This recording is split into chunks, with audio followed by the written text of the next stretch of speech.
The great evil, in my humble opinion, which haunts our enterprise, and I say this realizing I'm setting the fox among the chickens, the great evil that has been allowed to flourish in the absence of mathematical understanding is relativism.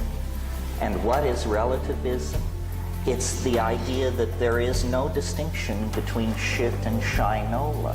That all ideas are somehow operating on equal footing.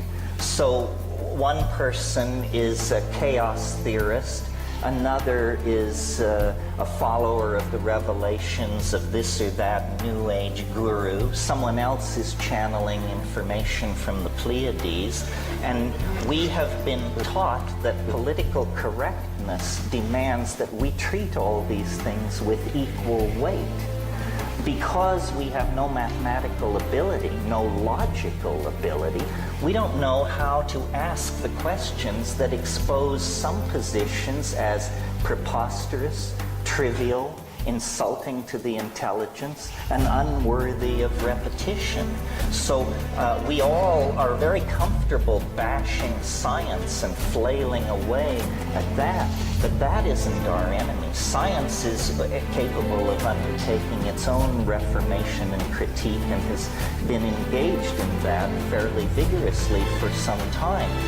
The enemy that will really subvert the enterprise of building a world based on clarity is the belief that we cannot point out the pernicious forms of idiocy that flourish in our own community. And this problem is growing worse all the time. I mean, just pick up a copy of Magical Blend or Shaman's Drum, and you will discover an appeal to the level of intellect that makes what's going on with television advertising look like a meeting of the Princeton Institute of Advanced Study.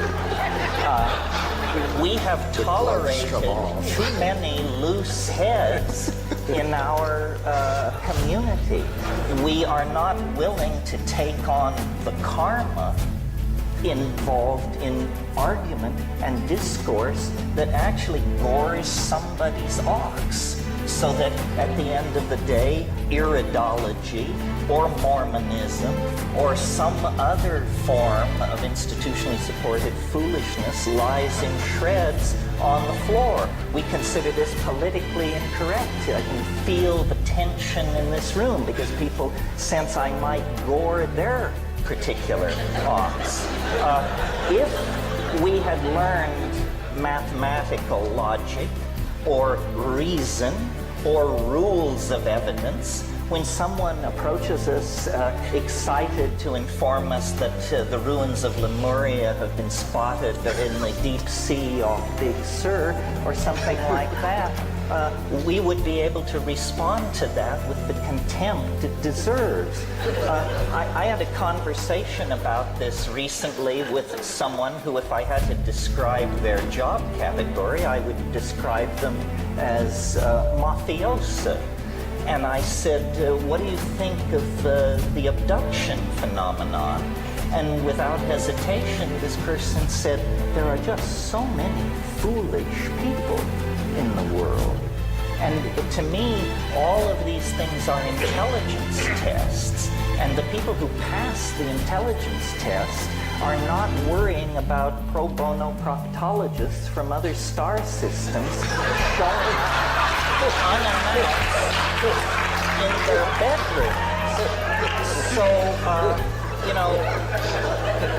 we have perfected politeness. We have perfected the ability to listen to damn foolishness without betraying by so much as the flick of an eyebrow that we realize what we're in the presence of. Now I think it's time to refine our mathematical skills, learn to think straight, and not be afraid to denounce the pernicious forms of foolishness which are vitiating the energies of our community and making us appear marginal and absurd in the discourse about truly transforming society.